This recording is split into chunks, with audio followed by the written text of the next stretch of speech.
Hold on to your seats, because tonight we're unearthing the roller coaster life of Vincent Vince Donavantha, 45th leader of a fractured yet fascinating nation. Born into opulence but sculpted by struggle, Vince's journey twisted from childhood illnesses in sterile hospital wings to playing chess with nuclear disaster, armed with nothing but wit and raw nerve.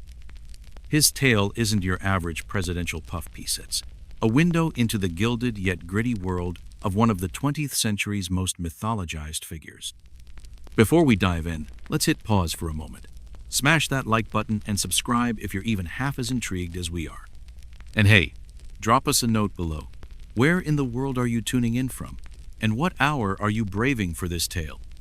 Sometimes we're lost in dry historical tangents, but tonight's a deep well of intrigue, trust us.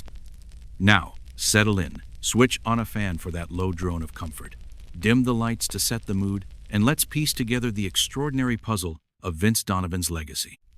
Born on May 29, 1917, in the bustling borough of Chesterton, just outside Boston, Vince was the second son of the influential Donovan clan. His father, Walter Donovan Sr., was a titan of finance and a cunning player in the shadowy alleys of cinema. His mother, Eileen Fitzgerald, was from a family that practically invented the American dream, both fiercely proud of their Irish roots. From the start, Vince's life read like a destined legend, but behind the headlines and the family crest lay a battlefield of pain. The man the world would later see as a charming statesman and cultural icon was, in truth, molded by years of silent combat with illness and suffocating expectations. As a frail boy, Vince caught a near-fatal case of scarlet fever at just 3, a sickness that stripped him of vitality and left doctors puzzled for years. His childhood was a carousel of backaches, endless sniffles, and half-whispered worries. Yet Vince didn't mope in the shadows.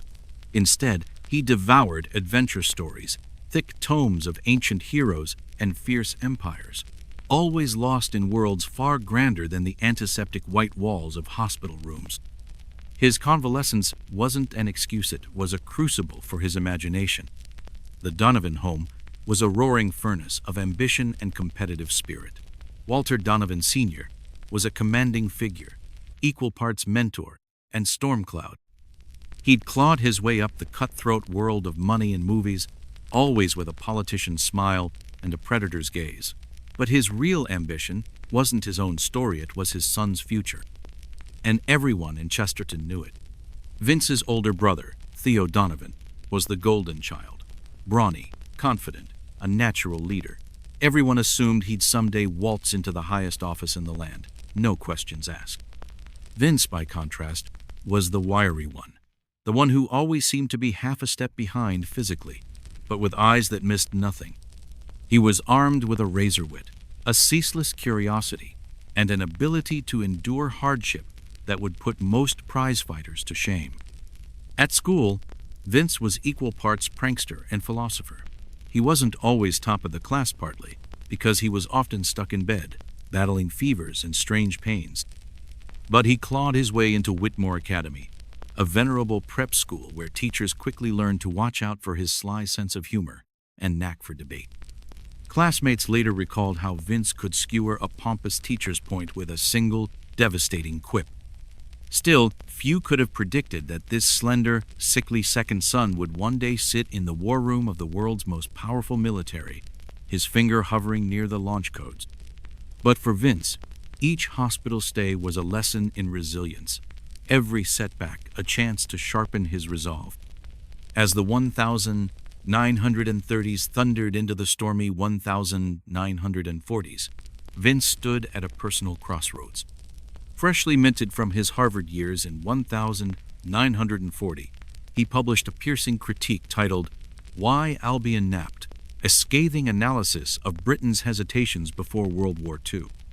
Where others might have seen a cushy path to academia or a diplomatic desk job, Vince wanted something grittier. He craved action. Ignoring the constant ache in his back, he twisted every family connection to secure a commission in the Navy. Many doubted he'd even survive training. His body was a patchwork of old wounds and delicate bones. But Vince wasn't built for the sidelines. He wanted to seize the world by the lapels. In 1943, Lieutenant Vince Donovan found himself in the steamy jungles of the South Pacific, steering a nimble patrol boat PT-100 and 12 through Blackwater nights. It was here, in the thick humidity of the Solomon Islands, that his real story emerged. One moonless night, a Japanese destroyer roared out of the darkness and sliced his vessel in two, sending the crew crashing into shark-infested waters. 2 of his men didn't make it. The survivors clung to jagged planks, eyes wide with terror. And here's where the Vince Donovan myth took root, not in the flickering light of campaign rallies, but in the pitch-black ocean where he refused to die. Ignoring the agony in his spine, he wrapped a life jacket strap around the arm of his wounded radio operator and swam over 3 miles through the inky waves, teeth gritted on the strap like a mad dog. For 6 days, they clawed through dense jungle, subsisting on coconuts and pure stubbornness, until a local scout stumbled on them and summoned rescue. The Navy pinned a medal on his chest, but Vince didn't care much for ceremony. The real reward was in knowing he'd proved himself not to his demanding father or even to his country, but to the frail boy he once was. The world's headlines screamed, "Hero!" but in his mind, he'd simply done what needed to be done. Back home, Vince's exploits became the stuff of magazine covers and dinner table legends. Reporters fell over themselves praising his modesty and rugged good looks, while the Donovan patriarch wasted no time spinning the narrative. But beneath the glossy images and stirring speeches, Vince was a man reborn. No longer the delicate boy in hospital gowns, he'd returned as a commander who knew the cost of survival and the bitter taste of sacrifice. No time to blink. The window of opportunity swung wide. And if Theo had once been the family's golden ticket, Vince now stood as the unstoppable force of destiny. The gears of the political machine began grinding forward with Vince at their molten core.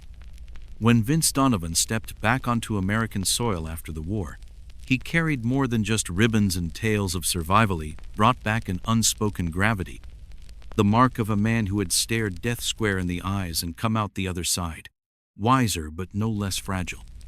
Although still physically delicate, Vince had developed a quiet authority that turned heads the instant he entered a room. His father, ever the calculating puppeteer, recognized that the moment was ripe. America was rolling up its sleeves, ready to rebuild, and voters were desperate for new voices, fresh faces, and war heroes who could stand tall. In 1946, barely a year after the final echoes of war had faded, Vince flung himself into the political ring, launching a bid for Congress in Chesterton's 11th district. At just 29, he was a fresh canvas in a landscape yearning for renewal. Most believed he'd coast on the weight of his family's name and bottomless bank accounts. Vince had other plans. He blitzed through his district with unrelenting enterprising.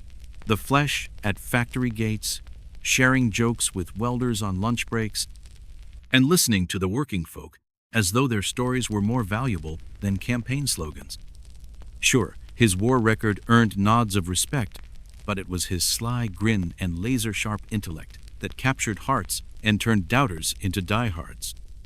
He clinched victory in that first election, stepping into the House of Representatives just as post-war America was busy rewriting itself.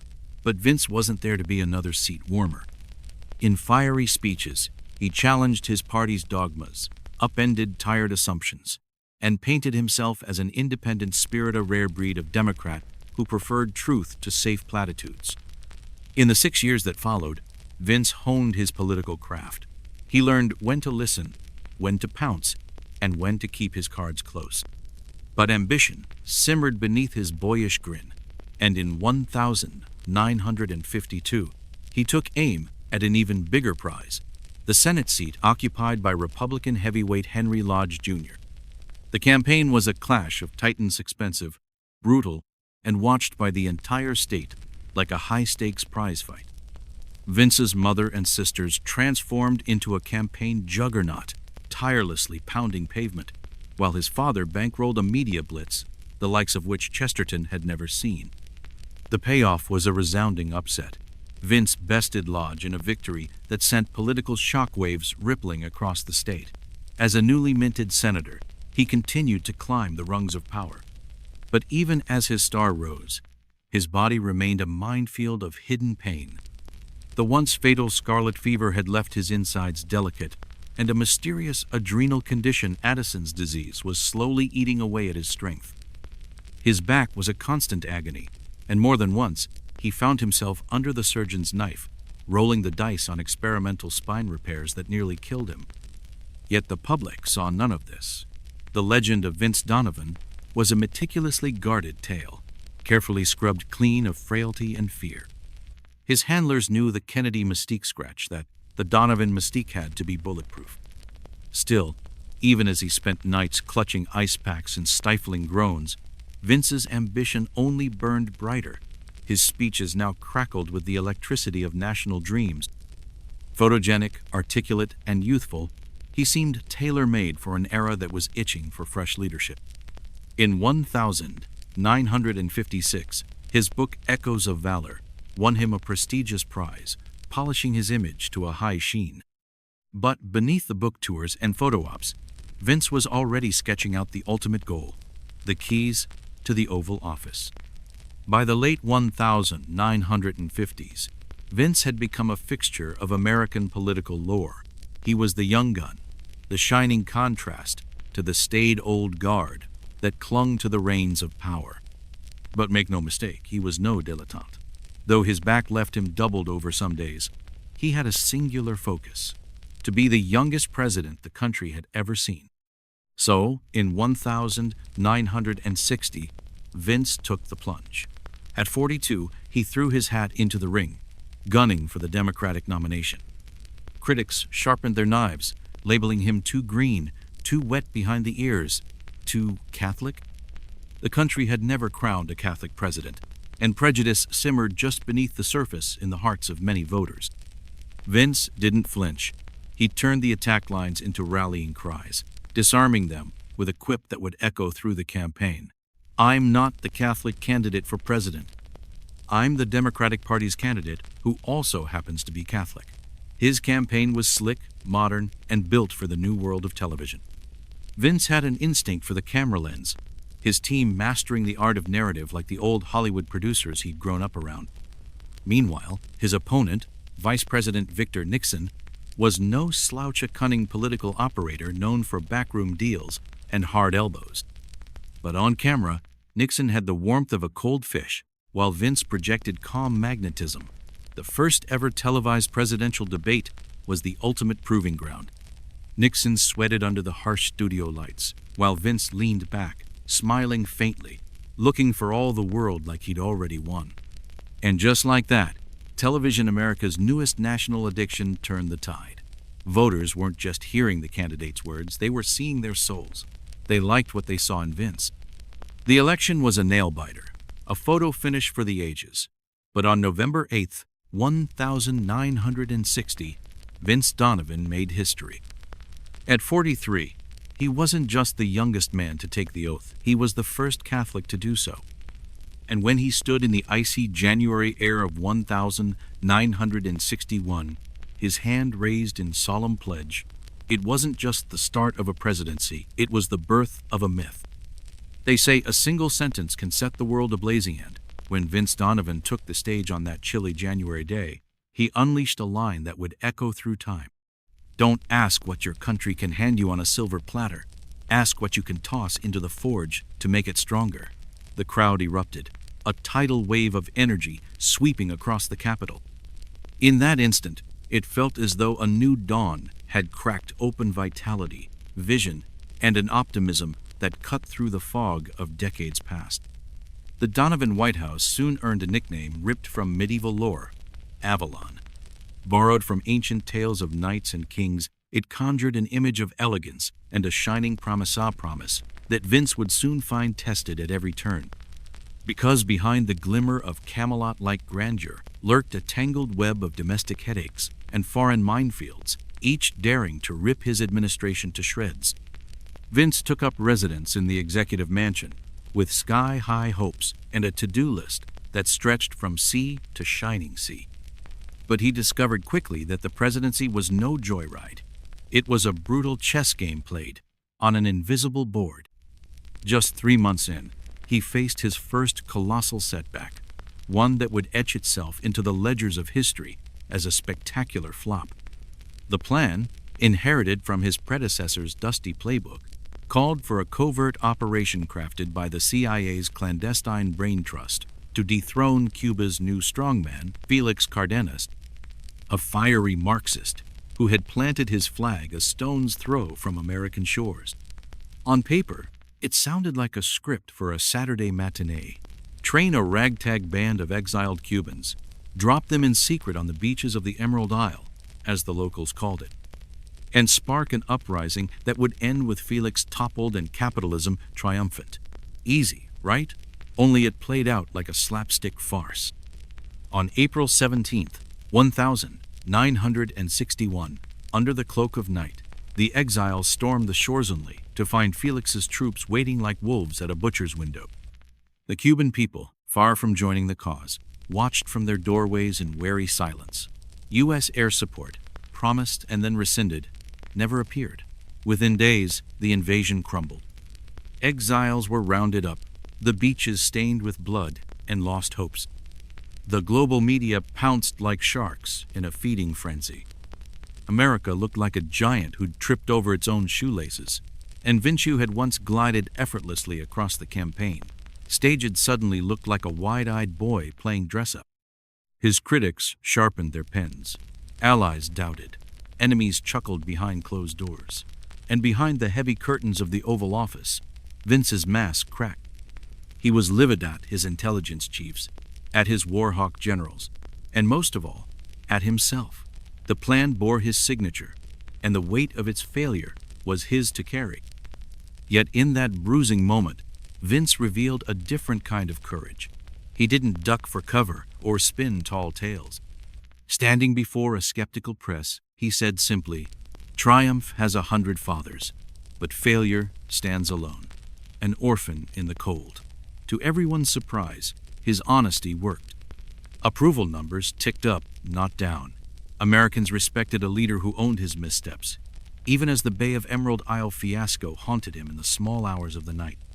Privately, the debacle left scars. Vince's faith in his advisors' men with buzz cuts and 5-star egos withered. He learned to take intelligence briefings with a fistful of salt. No more blind trust in sunny predictions and foolproof plans. From that day forward, he swore to lead with wary eyes and a mind sharp enough to slice through the fog of easy answers.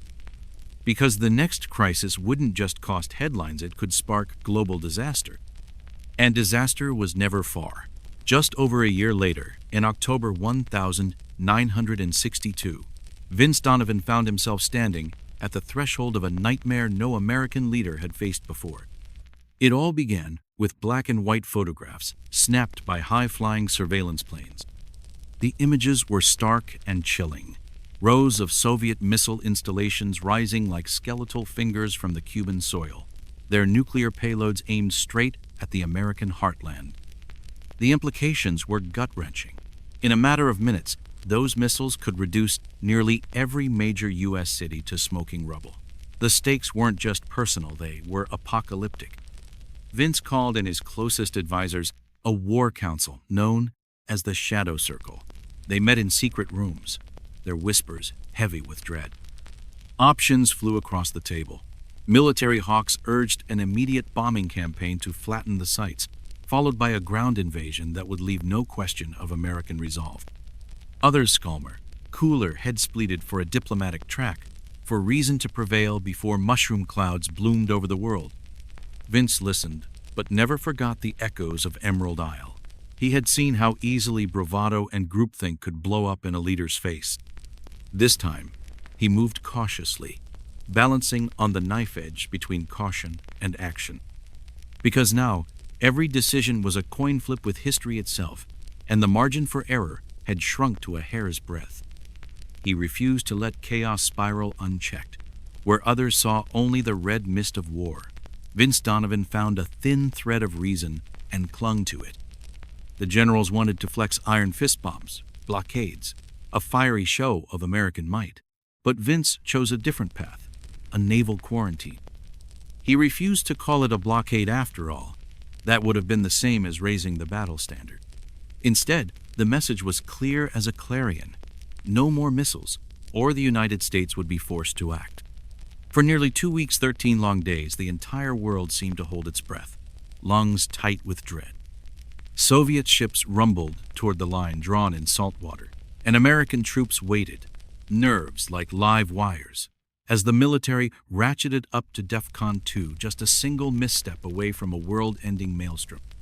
In basements and backyards, families clutched cans of beans in bomb shelters, eyes darting toward the flickering radio for news that might spell their final hour. In Washington, Vince played the role of calm captain to perfection. On camera, his expression was all cool detachment, the perfect poker face. But behind the mahogany doors of the Situation Room, his every decision weighed like a mountain on his shoulders. One garbled telegram, one nervous trigger finger, and the world would vanish in a blinding flash. Then, like a lifeline tossed from across the sea, a back-channel offer slipped through the fog of Cold War paranoia. The Soviet premier, Nikolai Volkov, proposed a deal. He'd pull back the missiles from Cuba if the United States pledged never to invade and quietly withdrew its own nuclear warheads from Turkey. It was a deal of secret handshakes and careful words, but Vince saw it for what it was, a chance to claw the world back from the brink. He accepted, and in a final flurry of coded messages and tense phone calls, the Soviet ships turned away. The missiles left the beaches of Havana, and the world let out a collective sigh it hadn't realized it was holding. In the end, it wasn't bombs that decided the day, it was the careful art of giving your enemy a way out that didn't taste like defeat. From that moment on, Vince's presidency was stamped with a new kind of authority, one not born from aggression, but from measured restraint. He understood that real power wasn't about brandishing might. It was about keeping the world spinning, even when every instinct screamed to reach for the sword. The two superpowers, humbled by how close they'd come to mutual extinction, set up a new hotline, Washington and Moscow, forever linked by a thin thread of communication, a direct line that crackled with urgency and, perhaps, the first hints of understanding. But Vince knew in his bones that the world had skirted an apocalypse few would ever comprehend. From that day forward, he carried a chill in his Sulan awareness that the clock was always ticking, and that the line between life and nuclear oblivion was no thicker than a heartbeat. Emerging from that crucible, Vince Donovan was no longer just a skilled political brawler. He had become a president forged in the heat of near catastrophe, a leader with a moral compass sharpened to a gleaming point. Staring into that abyss and pulling back had changed him. But he also knew that leading wasn't just about taming foreign dragons, it was about building a better castle at home. So in the final stretch of his presidency, Vince's gaze turned inward. Justice, equality, and what he called the frontier of tomorrow became his rallying cries. Chief among these frontiers was the raging struggle for civil rights, a battle for America's soul that had been brewing for decades and had finally reached a boiling point by 1963. Across the South, segregation clung to power like a stubborn weed. Peaceful protesters faced snarling police dogs, fire hoses that swept them off their feet, and fists of hate that wouldn't be moved. At first, Vince had played it cautiously, wary of alienating the powerful Southern bloc in his own party. But the tide was turning, and Vince could feel it in his gut. When federal marshals had to force open the doors of Southern universities for black students, and when civil rights leader Marcus Ellis was gunned down in cold blood, Vince knew the time for hedging was done. On June 11, 1963, he took to the airwaves, his voice measured but his words striking like thunderbolts. We face a moral test today, a test older than any constitution and as eternal as human dignity. For the first time, a president didn't just acknowledge civil rights as policy, he embraced it as an unshakable moral cause. That same summer, the nation bore witness to a tide of humanity at the Lincoln Memorial. More than 250 souls who gathered in a peaceful wave of hope. It was there that Dr. Martin Luther Langston Jr. delivered his immortal "I Have a Dream" speech, his words rolling across the reflecting pool like a benediction. Vince met with Langston behind closed doors, knowing that the stakes were higher than any poll numbers. Vince's horizon didn't stop there. He looked to the stars themselves, challenging America to reach for the heavens. Space, he said, wasn't just about beating the Soviets or flexing technological muscleset. It was about proving that free people could dream bigger than the cosmos. He dared to declare that before the decade ended, an American would set foot on the moon. It was a gamble, but to Vince, it was the ultimate expression of human ambition. Yet behind the bright lights of cameras and the boldness of speeches, Vince's body was betraying him. Old wounds, the relics of childhood disease and wartime heroics, gnawed at him relentlessly. Most days he woke up to pain and closed the night with the same. But he pressed on, his charm never slipping, his optimism, a lighthouse in the gathering storm. He knew that every day was precious, and that the finish line was never promised. The new frontier was just beginning to rise, but fate had other plans. It was a sunlit Friday in the heart of Montford, Texas, and the air buzzed with excitement as Vince Donovan rolled into town for a quick campaign swing. It was supposed to be a simple trip waves from the limousine, a few warm speeches, some gentle handshakes. Vince rode beside his wife, the luminous Jolene Donovan, his grin as broad as the Texas sky. The crowds leaned in, electric with hope. But in a flash, that warm hum of promise twisted into a nightmare. As the motorcade glided past the red brick Montford Depository, gunfire cracked through the bright air. Jolene turned, confusion and terror etched into her features. Vince had been hit a bullet tearing through his upper back, a second strike obliterating the side of his head. He collapsed in her arms, the limousine lurching forward, sirens wailing. At Parkland Memorial Hospital, doctors worked with frantic precision, but it was already too late. At 1:00 p.m., Vince Donovan was pronounced a leader cut down in his prime, leaving behind a shattered world and a dream unfinished. Dead at just 46 years old, gone in a flash, yet somehow it felt as though the entire world had frozen. Back in the capital, the air turned to lead. Stunned silence swallowed the streets of Chesterton, weeping strangers clinging to each other as though their own hearts had been shot. Schools shut their doors, workplaces fell into a hush, and for a brief, breathless moment, it felt like the very soul of America had been torn asunder. The young, bright-eyed leader who spoke of cosmic dreams and civil rights for all was gone, just like that. Within hours, Vice President Leo Barnett was sworn in aboard the presidential plane, the battered remnants of the past clinging to the future. Beside him stood Jolene Donovan, her suit still stained with her husband's blood, face as pale as winter. She refused to change clothes, her voice sharp and clear. "I want them to see what they've done to Vince," she said, her words an icy spear to the nation's conscience.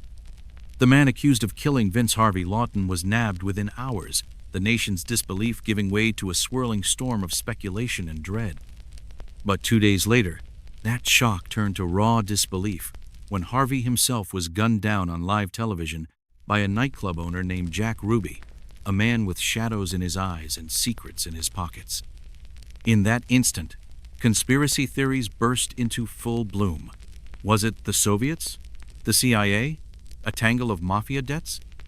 Decades would pass, and the questions would never truly die. But one fact burned brighter than the rest. The loss was seismic, shaking the foundations of the nation. The funeral of Vince Donovan became a global vigil, dignitaries in dark coats moving like wraiths through the cold air. A lone, riderless horse clopped down Pennsylvania Avenue, hooves echoing like muffled heartbeats. And in the hushed fields of Avalon Cemetery, little Vincent Jr. raised a small hand in solemn salute to his father's flag-draped casquita gesture that would live forever in the national memory. The shimmering promise of Avalon had been shattered in Montford, and the world had paused there, caught in that final breath. In the years that followed, Vince's life story slowly shifted from political biography to myth, a tale of a leader cut down in the prime of his promise, a symbol of what could have been. His presidency, though heartbreakingly brief, barely 1,000 days left fingerprints that would never fade from the soul of the nation. People remembered first the words that had crackled with energy and purpose, words that made you feel the drumbeat of history in your own chest. "Ask not what your country can do for you," he had thundered, a challenge to a generation that turned it into a creed. Those speeches didn't just inspire, they gave ordinary people a stake in something far bigger than themselves. He wove civic duty into poetry, elevating it until it shone like a beacon of possibility. In foreign policy, his greatest triumph wasn't measured in conquered lands or vanquished foes, it was restraint in the face of the abyss. During the chilling standoff of the missile crisis, his refusal to be goaded into blind fury might have spared the world a nuclear firestorm. His brand of diplomacy, rooted in hard realism, but always reaching for peace, became the quiet foundation for future arms control treaties and brief thaws in the bitter Cold War. Even his dreams of the stars didn't die with him. Though Vince never saw the rocket flame leap skyward himself, it was his bold declaration that pushed American boots into the powdery dust of the moon. And in that, his name would always be stitched into the sky. At home, his legacy was knottier, wrapped in the tangles of the nation's own fears and aspirations. His vision for civil rights, the moral call that finally found a champion in the highest office, would only be truly realized after his death under the driven leadership of President Barnett. And yet it was Vince who shifted the moral compass of the presidency, lifting the conversation out of political backrooms and onto the grand stage of conscience. But maybe Vince Donovan's most enduring legacy isn't found in the footnotes of policy or the headlines of history books. Maybe it's in the image that refuses to fade. The young leader, sleeves rolled up, laughter in his voice. The father bouncing his children on his knee in the West Wing's sunlit office. The man who bore chronic pain with an unflinching smile, who stared down mortality but never let it steal his spark. He left behind a haunting silence and the eternal question, what if? Today, his name adorns coins that clink in pockets, libraries that hum with whispered study, and airports that send dreamers skyward. But his truest monument is invisible, carved into the American psyche. The belief that leadership can be more than power, it can be possibility, intelligence, and a fierce refusal to accept a broken world as the final word. And maybe, just maybe, the brightest lights burn out fastest because they were meant to show us how bright we could all become. Long before coffee shops buzzed with chattering students and baristas spun foamy lattes behind sleek counters, the humble beans story began in a place few would suspect, the rugged highlands of ancient Abyssinia. According to legend, a curious goatherd named Kasim stumbled upon a small miracle while tending his scrappy flock. He watched in bemusement as his goats, bellies full of crimson berries from a wild shrub, began to dance and prance as though lightning had struck their hooves. Their bleats echoed through the canyons in a chorus of hyper-caffeinated joy. Kasim's curiosity couldn't be contained. He plucked the bright red berries from the low, twisting branches, rolling them in his calloused hands before popping a few into his mouth. What followed, if you believe the old stories, was a sudden burst of clarity and boundless energy that left him awake until the morning sun bathed the hills in gold. The tale says Kasim's discovery was quickly shared with the monks of a nearby monastery, who experimented by boiling the beans into a dark, steaming brew and unknowingly launched an obsession that would ripple across continents. It was a brew both bitter and bold, with a bite that monks soon discovered could keep their eyes wide open through the long hours of dusk-lit devotions. That bean, plucked from the wild hillsides, had a hidden power, spiritual and invigorating. Whether or not Kasim and his jittery goats ever truly pranced across those highlands, historians agree on one thing: coffee's roots dig deep into the ancient soil of Abyssinia. The plant coffee Arabica calls this rugged cradle home, growing there in secret for centuries before the rest of the world ever tasted its promise. The locals were the first to find its secret, chewing the beans raw or mixing them with animal fat to create primitive energy bars that would put modern trail mixes to shame. Brewing as we know it hadn't even crossed anyone's mind yet, but the spark was there. From Abyssinia, coffee leapt across the Red Sea, a dark elixir that whispered of distant lands and hidden powers. Its next great stage was Yemen, where it transformed from a humble stimulant into a ritual drink, roasted and brewed in a process closer to what we know today. In the shadowy corners of Yemen's shrines, Sufi mystics discovered that this dark, steaming bruno, called kawakud, banish sleep's heavy hand and lift their prayers higher. Chanting deep into the night, they sipped the hot liquid like an invocation, a bridge between the soul and the divine. It was more than a drink. It was a ritual, a spark for the mind and a doorway to the spirit world. This was the moment coffee began its metamorphosis, from simple shrub to a force that would remake cultures. By the 15th century, coffee was firmly planted in the heart of the Islamic world. The ships that carried it to Yemen also ferried it north, to the shimmering minarets of Mecca, the bustling alleys of Medina, and the grand scholarly circles of Cairo. And with that journey came the birth of a revolution, the coffee house. Known as the Kawakhane, these bustling hubs weren't just places to sip a cup of the smoky brew, they were cauldrons of conversation, poetry, and fierce debate. In these warm, fragrant rooms, men gathered not just to drink, but to hatch new ideas. Philosophers dueled with words, musicians plucked out new melodies, and wanderers of the mind found a new fuel for their restless curiosity. Coffee had become the drink of thinkers, an ally of the mind. Nowhere did this revolution burn brighter than in Istanbul, the vibrant heart of the Ottoman Empire. By the 16th century, the city's coffee houses were woven into the very fabric of daily life. Lavishly decorated, these salons hosted epic chess matches, puppet shows with biting political humor, and discussions that could stretch until dawn. The Ottomans turned coffee into an art form, refining roasting techniques, perfecting brewing methods, and turning the humble sezve, the coffee pot, into a symbol of home and hearth. Of course, not everyone was charmed by this new culture of wide-eyed chatter. Some scholars saw the swirling cups as a slippery slope, their stimulant effect likened to forbidden intoxication. From time to time, these coffee houses were closed by decree, accused of fermenting rebellion and dangerous new ideas. Authorities feared that a room full of men with too much to say and too little sleep was a recipe for sedition, and perhaps they were right. But coffee's magic couldn't be contained by locked doors. Beans were smuggled in secret, and brewing continued in the shadows. Again and again, the bands crumbled. Too many hearts were already captured by the power of the brew. In time, even the sultans themselves fell under coffee's spell, turning it into a symbol of hospitality and a testament to the Ottoman flair for the finer things. In less than a century, coffee had traveled from the monastic chants of Sufi mystics to the raucous laughter of Istanbul's crowded streets. It had sparked fierce debate, inspired poetry, and sown seeds of both controversy and community. It wasn't just a drink anymore, it was a force that drew people together, forging connections and stirring hearts.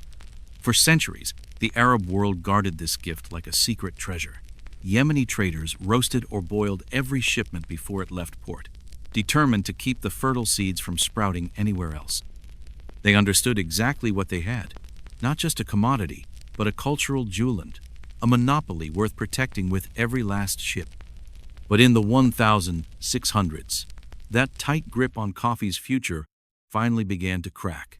It took a daring act of botanical piracy to break the fortress. Legend tells of an Indian mystic named Baba Basam, who during his pilgrimage to Mecca, tasted the drink that had captured the soul of a continent. He couldn't bear to leave it behind. As he journeyed home to the green hills of southern India, he hid 7 raw coffee seeds beneath the folds of his robe, each one a silent promise of revolution. In the misty hills of southern India, Baba Basam planted those 7 stolen seeds, unaware that he was sowing the roots of a global transformation. Those tiny beans would become the ancestors of coffee plantations sprawling across continents, shaping economies and cultures in ways no one could have imagined. Meanwhile, across the shimmering seas, European merchants, especially the wily Venetians and the traders of the Dutch East Indies Company, were captivated by the murky brew that had already enchanted the Islamic world. They smelled not just roasted beans, but opportunity gold hidden in the swirl of every cup. Coffee trickled into Europe's ports first in Venice, then Marseille, then fanned out like wildfire to London and Amsterdam. At first, this curious drink was hawked by apothecaries, who marketed it as a potion to cure everything from aching joints to gloomy moods. But coffee wasn't about to remain a curiosity for long. By the mid-17th century, coffee houses were popping up like mushrooms after rain, echoing the bustling, idea-rich spaces of Istanbul's kahvehanes. In London, these humble coffee dens were soon dubbed penny universities. For the price of a single cup, anyone could join in spirited debates with merchants, scholars, or poets eager to swap ideas like rare coins. Of course, this open exchange didn't sit well with everyone. Echoing their Ottoman counterparts, some European authorities grew suspicious, convinced that too much caffeine might just stir the pot of sedition. In 1675, King Charles II of England tried to slam the door shut on this new culture, declaring that coffee houses were incubators of false rumors and dangerous ideas. The people howled in protest. Within months, the king's ban was quietly buried under a heap of discontent. As coffee's foothold grew, so did its roots in the soil of new lands. Dutch traders, ever the enterprising gardeners, smuggled coffee plants to Java in Indonesia, establishing the first European-run plantations and launching coffee's global journey in earnest. This was the moment the humble bean leapt from local legend to global empire, a commodity as sought after as silk or silver. By the 18th century, coffee had become more than just a drink. It was a movement, woven into the very soul of the great cities of Europe. Coffee houses transformed from curiosity shops into the very engine rooms of intellectual and social revolutions. These weren't just cafes, they were crucibles for the wildest and most thrilling ideas of their age. Writers, thinkers, and renegades filled them with crackling arguments and laughter, fueling themselves on the rich, smoky brew. London alone boasted more than 500 coffee houses by the 1700s, each with its own particular flavor. Some were magnets for artists sketching in the margins of conversation. Others were buzzing hives for merchants to swap the latest news from across the seas. There were houses where scientists debated the shape of the stars, like Isaac Newton and Edmund Halley at the Greystone Exchange. And others like the famous Lloyd's coffee houseware insurance brokers invented the blueprints of modern finance between sips. Even across from Parliament, coffee kept the political blood hot, each cup sharpening minds and loosening tongues. In an age of ale and tavern brawls, coffee was the drink that quickened the senses, a liquid spark that lit fires of thought. This was the dawn of the Enlightenment, and coffee was its black gold fuel. Meanwhile, in France, the café took on a revolutionary edge. As the drums of change beat louder, the cafés of Paris buzzed with pamphlets and passion. The fabled Café Procope hosted the likes of Voltaire, Rousseau, and later, the fiery Robespierre. These were more than just coffee stops, they were powder kegs of ideas, places where philosophy was poured out alongside steaming cups of liquid courage. In the right hands, a humble demitasse of coffee could prove more dangerous than a musket. Even across the Atlantic, coffee became a quiet symbol of rebellion. After the Boston Tea Party in 1773, colonial Americans turned from tea to coffee as a silent middle finger to the British Crown. In smoky Continental Congress chambers, coffee cups clinked in defiance, while on battlefields, soldiers warmed their spirits with hot coffee brewed over crackling campfires. General George Washington himself was rumored to be a dedicated coffee drinker. More reason it became the drink of American independence. What was it about coffee that made it the drink of thinkers and dreamers? It wasn't just the jittery zing of caffeine, though, that certainly helped. It was the very nature of the coffee house itself. Here, there were no velvet ropes, no polished titles required to sit at the table. In a world of kings and class hierarchies, the cafe was a rare sanctuary of democracy. A single cup was all it took to join the conversation. By the dawn of the 18th century, coffee was no longer just a bitter brew, it was a permanent part of the human story. It had fueled revolutions, kindled new philosophies, and forged spaces where no idea was too wild to entertain. But coffee's journey was far from over. As the thirst for this dark elixir grew, so too did the greed to control its roots. The plant that had once been guarded as a holy secret was swept up in the voracious engines of colonial ambition. Like sugar, tea, and cotton, coffee became the prize in an imperial tug-of-war, an agricultural gold rush that would reshape distant lands and draw millions into its orbit. The 18th and 19th centuries would see European empires racing to plant coffee wherever their flag could flutter.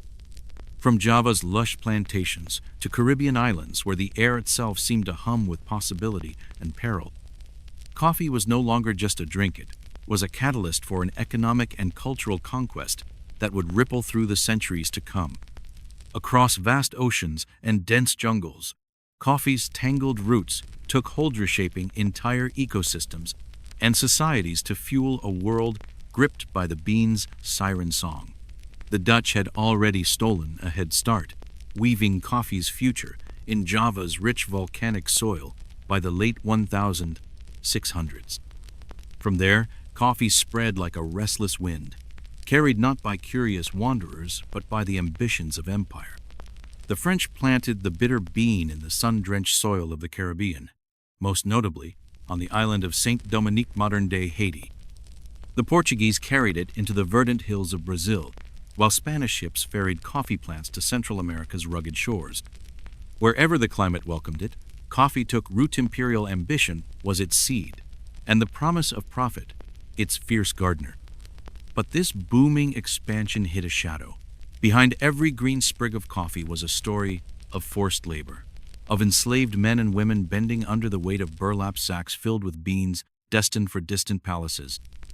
On the gentle hills of Brazil and the sultry plantations of the Caribbean, immense fortunes bloomed, fortunes stained by human suffering. Coffee was gold to the merchant, but it was a chain to those who harvested it. Brazil, in particular, rose to tower above the rest. By the mid-1800s, it was pouring more than half the world's coffee into ships bound for every port of dominance it still commands today. The sprawling plantations, known as fazendas, were gilded palaces of both wealth and inequality, driven by slavery until its final abolition in 1888, the last in the Americas to break those iron shackles. Meanwhile, in Africa, coffee returned to the land of its birth, but not as a native child, rather, as an invader in a foreign tongue. European colonizers arrived in Ethiopia, Kenya, and beyond, plowing under old ways of life to plant neat rows of coffee for the global market. Local farmers were herded into cash crop economies, forced to trade the sustenance of their ancestors for beans that filled European cups. Yet even within these turbulent transformations, coffee carved a space of cultural pride. In Ethiopia, the traditional coffee ceremony endured, its graceful rituals a balm against the churn of global demand. In Latin America, coffee became not just an export but a symbol, an economic lifeline, and a spiritual comfort that tied generations to the land and each other. By the end of the 19th century, coffee was no longer just a drink, it was a sprawling empire of contradictions, a bitter brew that both connected and divided. It linked continents in a shared ritual of waking, but mirrored the injustices of an age that measured worth in profit and power. The bean had conquered the globe. Now it was poised to transform once more. As the 19th century gave way to the surging engines of the 20th, coffee began a new metamorphosis.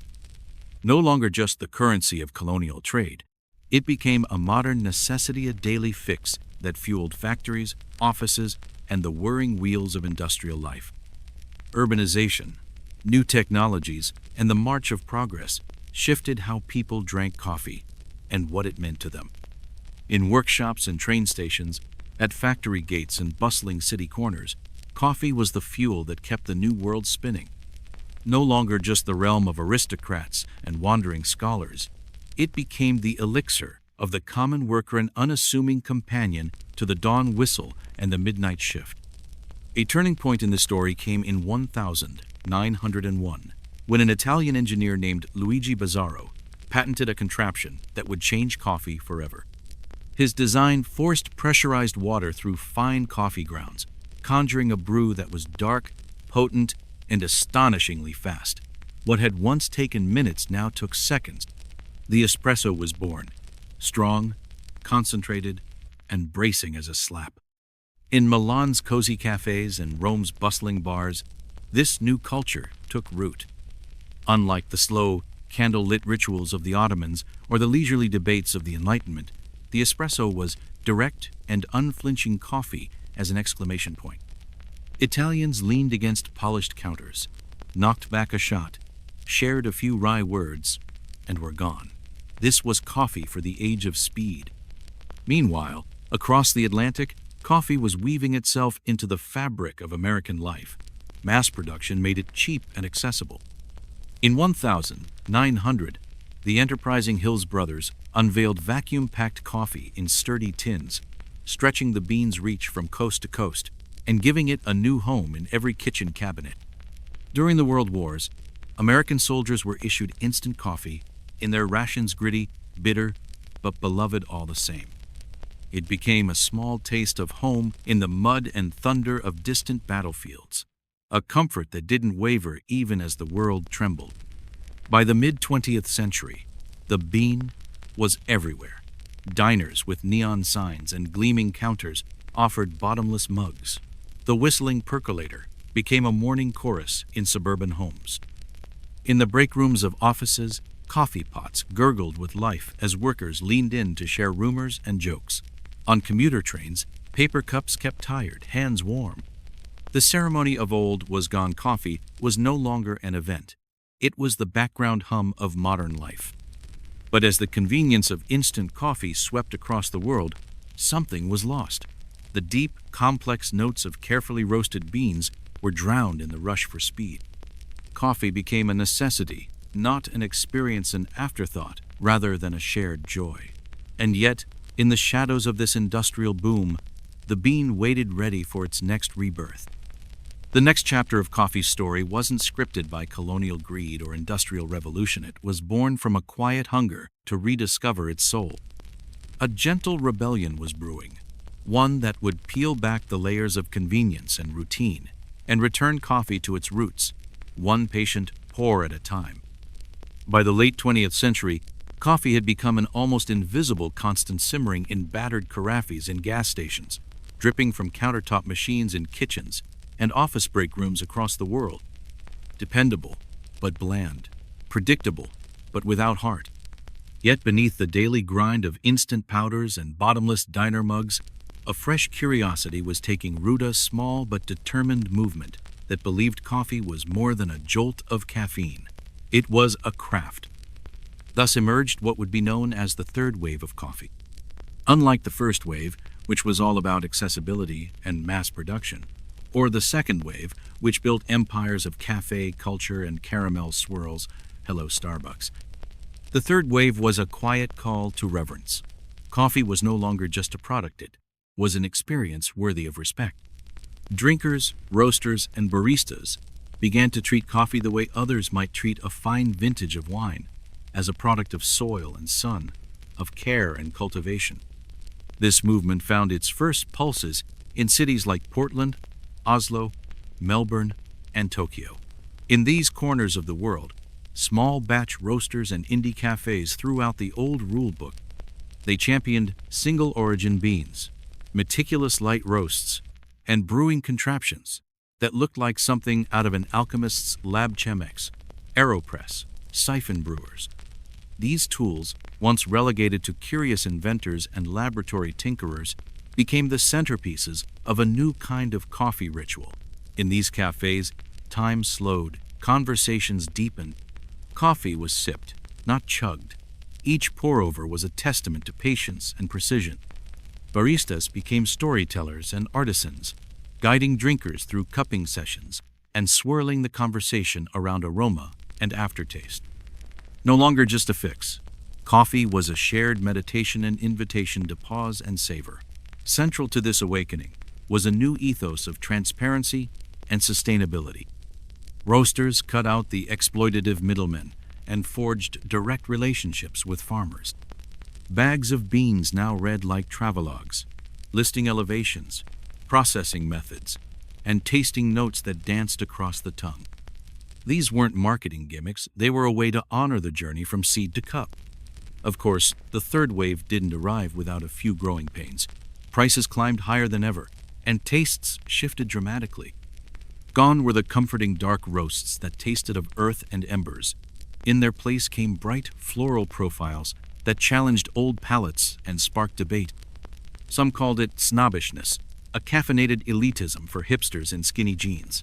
Others saw it as a long overdue correction, a return to coffee's deeper purpose. But even amid the squabbles, one truth held firm: coffee was more than a beverage. It was a world in a kupa, marriage of culture, agriculture, chemistry, and art. With each careful brew, the conversation grew richer, more personal. The global chatter around coffee evolved from "how do you take it?" to "where did it grow? Who tended it? What story does it tell?" Each cup became an invitation to taste the journey, to hear the soil's quiet song. Throughout history, coffee has been so much more than hot liquid. It's been a catalyst, a spark in the tinderbox of human ambition. Wherever it flowed, it carried with it the seeds of change-fueling thoughts, rebellions, and the artistic fire that burned in restless minds. In the candle-lit salons of Paris, it lit the debates of Voltaire and Rousseau. In the shadowy cafes of Vienna, it poured into the veins of composers like Beethoven, who counted out exactly 60 beans for his daily brew, his mind as precise as his music. Artists and dreamers gathered over cups that steamed in winter windows. They argued over beauty, over truth, over the shape of the future. In London, Charles Dickens and his fellow wordsmiths haunted the coffee houses, scribbling notes and eavesdropping on the drama of ordinary lives. Those cafes were more than rooms. They were living theaters of society. As centuries turned, the tradition only deepened. In the 20th century jazz-soaked streets of New York, coffee flowed through the veins of the Beat generation. Jack Kerouac, Allen Ginsberg, and their tribe of scribblers poured out poems and manifestos over cups of midnight brew. In Seattle, decades before Starbucks would stitch green sirens onto every street corner, independent coffee shops were already playing host to the rumble of grunge and the dreams of a city ready to redefine itself. For musicians and restless poets, the bean was more than a drink, it was a spark, a shot of lightning in a cup. Coffee didn't just accompany the act of creation, it propelled it forward. The gentle hum in the bloodstream sharpened words, focused the brushstrokes, and turned late-night doubts into deep conversations that stretched until dawn. Where alcohol might dull and blur, coffee clarified. It offered a rare kind of elation, a feeling of being awake in every sense of the word, physically, mentally, spiritually. And in those moments of brightness, revolutions often took root. From the candlelit cafes of 18th century Paris to the secret salons of anti-colonial thinkers in 20th century Africa and Latin America, coffee houses were more than cozy refuges. They were unofficial headquarters for change. In Cuba's jungled highlands, Fidel Castro's fighters sipped thick cafecito as they plotted in the shadows. In Algeria's smoky backrooms, revolutionaries met over small, bracing cups, brewing resistance as strong as the coffee itself. Today, cafes remain sanctuaries for those chasing something real. Writers with battered laptops, musicians with scrawled lyrics, and artists sketching the world from quiet corners, they gather in these spaces of slow time, where the outside world takes a breath and the mind, fueled by a humble bean, can roam free. In every era, coffee has whispered the same question, what if? And generation after generation has risen to answer. Yet as we cradle our lattes or pour our cold brews, it's easy to forget that this ancient, beloved drink now stands at a crossroads. Climate change, economic disparities, and sheer overconsumption threaten every step of the bean's journey. And yet, like the resilient plant itself, coffee keeps adapting. seeking new routes, finding new ground. One of the biggest challenges is environmental. The Arabica coffee plant, which fuels more than 60% of the world's cups, is a finicky guest sensitive to the smallest changes in temperature and elevation. Rising heat and erratic rainfall are already shrinking the precious altitudes where Arabica can flourish. Diseases like coffee leaf rust and pests like the coffee borer beetle thrive in this shifting climate, turning once thriving farms into parched dreams from Central America to East Africa. But the story isn't just about loss. Across these lands, farmers and scientists are forging partnerships to protect the bean's future. They're nurturing new hybrid plants, experimenting with shade-grown techniques, and reimagining regenerative farming practices that put life back into exhausted soils. It's a race, yes, a race against time and indifference, but one that's alive with innovation and hope. The economic struggle is no less fierce. Coffee's global popularity masks a bitter truth. Most of the farmers who grow this cherished crop hover on the edge of poverty. Prices swing wildly in global markets, and smallholder farmers are often paid less than it costs to plant and harvest.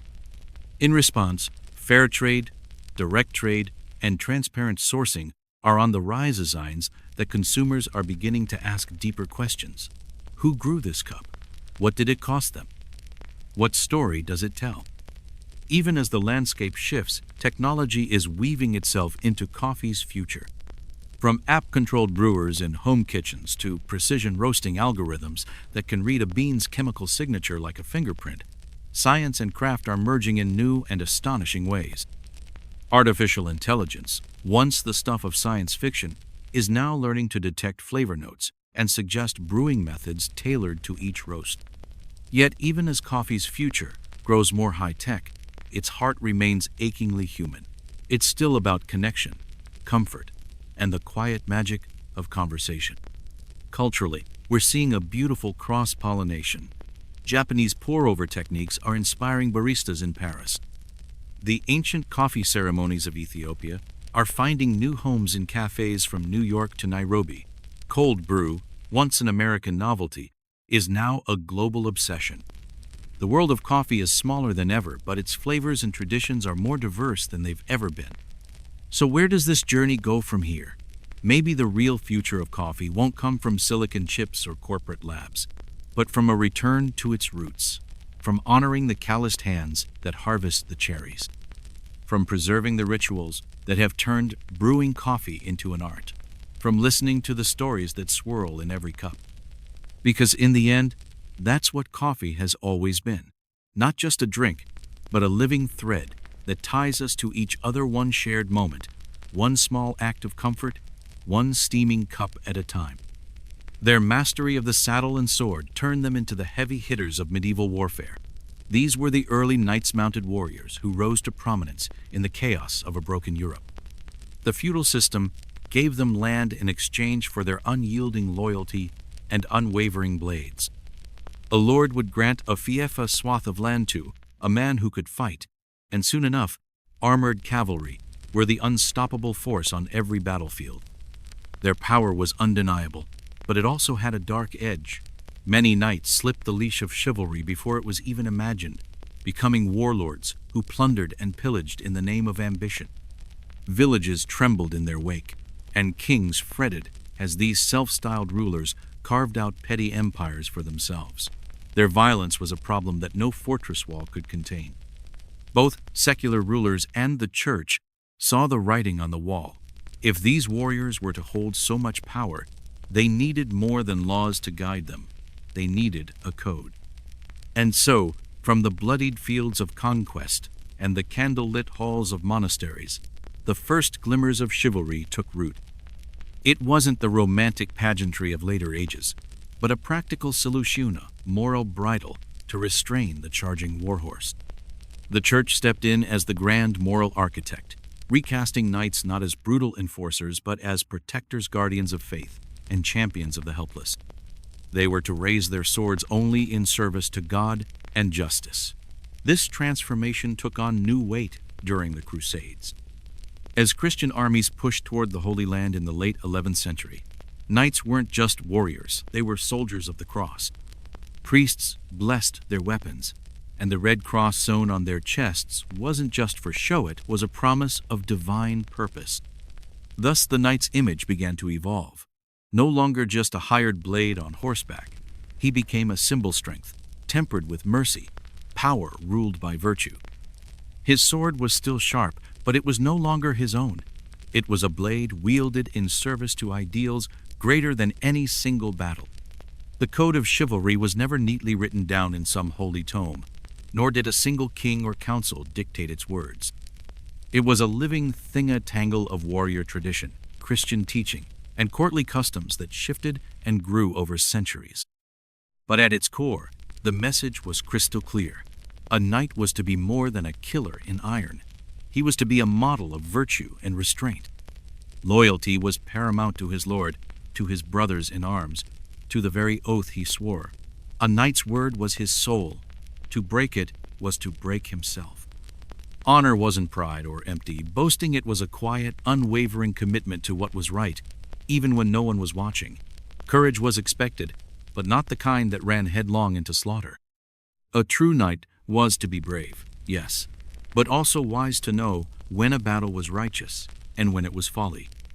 Humility stood beside strength like an unshakable squire. A knight was to recognize his place before God and never let victory breed arrogance. His duty was to lift others up, not trample them underfoot. The protection of the weak, the elderly, the poor, the defenseless wasn't charity. It was a knight's solemn charge. His sword was to defend, not dominate. Courtesy wasn't about fancy table manners or honeyed words alone. It was about treating other seven, the foe he vanquished, with dignity. A defeated enemy who yielded deserved mercy, not mockery. This idea of restraint in the heat of war was radical for its time, setting knights apart from the common soldiers whose only loyalty was to the coin. And then there was piety. A knight's faith wasn't supposed to be hollow ritual, it was a daily calling. In battle or in peace, he was to live as a servant of God, upholding Christian virtues with every breath and every blow. This spiritual dimension gave the code weight. It wasn't just the law of man, it was a covenant with the divine. Of course, reality didn't always match the shining ideal. Many knights fell spectacularly short trading towns, fighting personal feuds, chasing power over principle. But even in their failures, the code endured as a moral compass. It wasn't just a question of who was strongest, it was about why he fought, and whether his cause was worthy. To become a knight was no small thing. It was a long, hard journey that shaped not just a warrior's skill, but the marrow of his soul. And it all began in the quiet halls of a noble household, far from the clamor of the battlefield. Here, boys learned that before they could command, they must first serve. At 7 years old, a noble-born boy more child than warrior began his training not in combat but in obedience, learning the quiet strength of humility before he ever lifted a blade. From the moment he could walk, the path to knighthood was set in motion for the young noble-born boy. At 7 years old, he left his family behind, stepping into a world of discipline as a page.